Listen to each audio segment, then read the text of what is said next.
a symbol and a prize in a fractious realm. You confront the harsh fact that Margaret and Henry were separated for much of his childhood. Political necessity, wardship laws, and Margaret's multiple marriages meant she could not raise him continuously. Henry spent years in the care of Lancastrian loyalists and, under shifting guardianship, often moved for safety and political advantage. This separation forced Margaret to sacrifice intimate motherhood for strategic motherhood.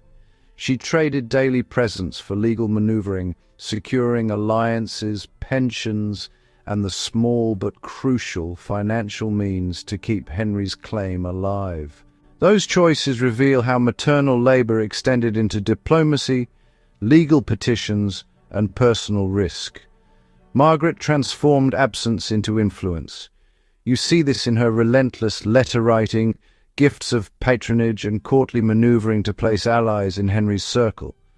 She cultivated relationships with clergy, lawyers, and nobles to protect his claim and to prepare for his eventual return.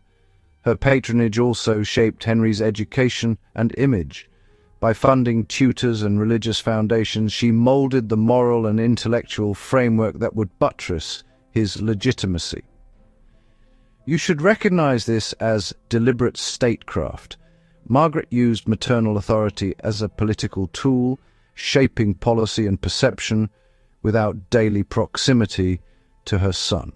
You will see how Margaret turned limited legal rights and maternal influence into political leverage, how she forged and managed alliances to place a son on the throne, and what personal and political costs she accepted to maintain power.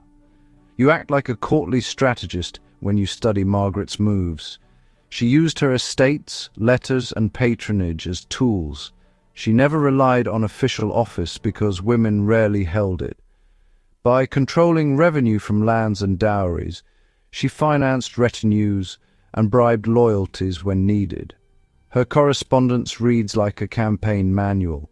She issued instructions to household officers, negotiated marriages, and monitored court factions with precise, often ruthless language.